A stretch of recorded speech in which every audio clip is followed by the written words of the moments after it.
how it is a specialized treatment in that you have to know what you're doing, because if we didn't move fast and those towels got cold, they would be very uncomfortable. And that's why we use the garbage bags.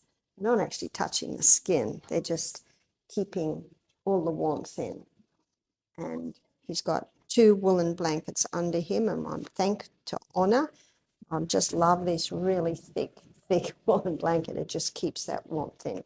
So you have to have wool to do this treatment. The only other thing you could do is wrap the whole body in plastic, but, you know, wool's nicer because it does breathe a little bit. And that's what some people do, is they'll put plastic over that as well. But these blankets are so thick and good that that's all that you really need. Yes? Sodium goes into the body tissue. So I've got, what does it do? What's it doing? Alkalize. You see, in the stomach lining, there's sodium bicarbonate. And the sodium bicarbonate is the stomach lining, so that if any stomach acid goes through, it neutralizes it. And your pancreas releases sodium bicarbonate, because as the stomach acid and food comes out of the stomach into the duodenum is an alkaline environment, and it needs to be alkaline for the other enzymes to work, as you'll see tonight. And so the pancreas releases sodium bicarbonate to neutralize that. Sodium bicarbonate is a natural substance. Some people say, well, can't I just drink sodium bicarbonate? All you would do is neutralize your stomach acid, and you need the stomach acid to break down the food. But to get it into the tissues, you do this, or the other thing that neutralizes and alkalizes the tissues is green drinks. So we also are giving green drinks. So basically I say to people, cancer hasn't got a hope in your body once you do all this. On Saturday morning, I'll discuss one more aspect, and that is the mental aspect.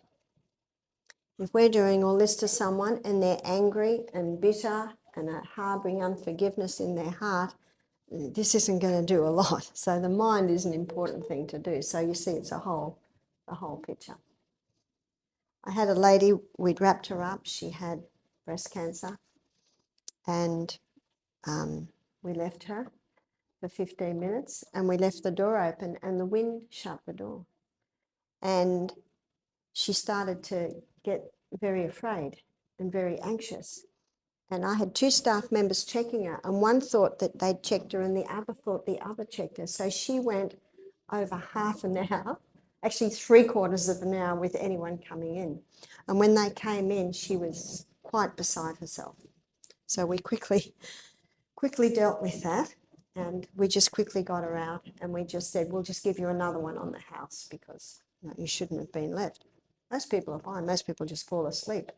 But these 2 staff members misunderstood. They thought, anyway, she talked to me later, and she said, you know, it's really interesting, because she said, I am not like that. I don't get anxious and I don't get stressed. So I laid there analysing, why am I freaking out here?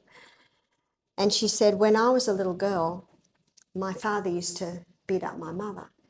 And she said, one day I was so hating the noise of the mother being beaten up that she ran into a bedroom, got into a cupboard and shut the door, and she could not open the door. And it was a long time before anyone found her. So she said, I realised that when that door shut, all these emotions came up from when she was a little girl. She said, you know what? I can have a wrap now, and you can leave me for an hour. I'm okay. I analysed it. I worked out what it was. So as soon as she knew what it was, she thought, oh, that old thing. Interesting. One lady, I wrapped her up, and she said, I can't stay in here. I said, why not? I can't move. I said, you can. Have you noticed that everything's wrapped separately? So if Joshua wanted, he could move his arms down there. He could move his arms up there. You can move. I said, you can. And everything she put to me, I said, it's all right. I'm getting claustrophobia. I said, your sister's here. She'll be with you the whole time. So every fear she brought up, I was able to negate it. And then I said, by the way, why are you doing this? She looked at me. For my kids and my husband. I said, good. Anyway, her sister was there and she stayed the hour. The next day, about 10 minutes before I had to do the wrap, I said, "Are you ready for your wrap?" She said, "No." She said, "Do I have to have it?" I said, "No." And there was this bit of a battle, not a battle, but and I stood there and I said, "Let us know. I mean, there's a lot of prep for this." She said, all right. And she was perfectly fine. In fact, the third wrap, she just jumped in and everything was perfectly fine. And that's what I'll talk about tomorrow. Sometimes the things that we think are the most fearsome are actually not fearsome. Sometimes it's our thoughts. But most people look forward to this because nice. Yeah, it's much better than that stuff yesterday, eh? See, with that hot and that cold. But this is actually a very pleasant treatment. Yes. What does the hyperbaric do? It's actually inhaling it and some into the skin. Henry's law, it is a basic scientific law. Henry's law states that under pressure, more liquid will more back. Henry's law states that more gas will go into liquid under pressure. That's Henry's law. And in a hyperbaric chamber, pressure is built up, and so the gas is oxygen, and we're pumping in pure oxygen. Oh, it's not air, it's oxygen. We're pumping in oxygen. You've got pressure and oxygen's been pumped in, and the liquid, of course, is blood. Now, do you remember, I've done this a couple of times in the lectures, so I'll recap because I know that I'm guilty of information overload. There's the cell. Remember, the glucose goes in and there's a 20-step pathway, and this 20-step pathway gives us 2 units of energy, and the end result of that pathway is pyruvate, and pyruvate gets fed into the 8-step pathway, and the 8-step pathway gives us 36 units of energy. Now, every single cell in the body runs on energy. What makes the difference is oxygen. There's no oxygen up here.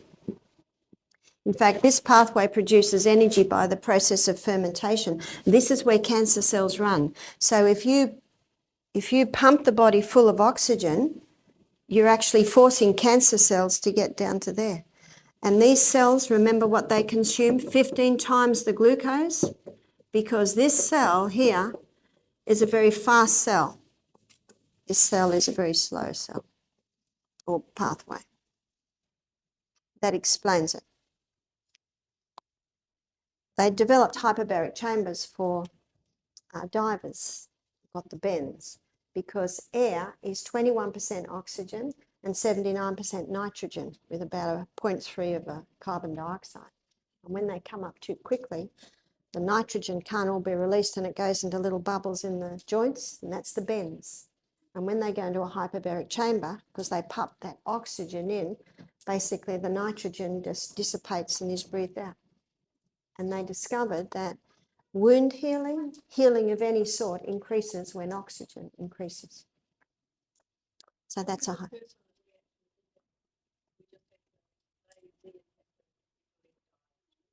That's right. If you're going to go to all this effort,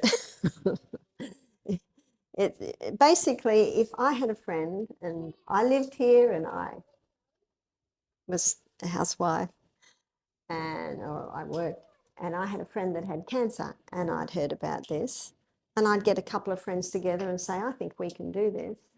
So we'll say to our friend, we're willing to go to all this effort to do these treatments on you, but you've got to play your part. And if the lady says, oh no, I like my sugar, I'd say, okay. That's it. It's a choice. But if you've got a friend who's, she said, I'm going to do this, the effort she puts in, encourages you to put this effort in. Not necessarily, you could do it the day after she started. This gives a mighty boost to the healing in the body. It can actually tip the scales. I think I told you about the man who owned the strawberry farm, prostate cancer. He was here for 2 weeks. His wife and daughter were gung-ho and he was just all right. Well, we did 5 of these. 1 week, 5 the next week. They didn't do it when they go home because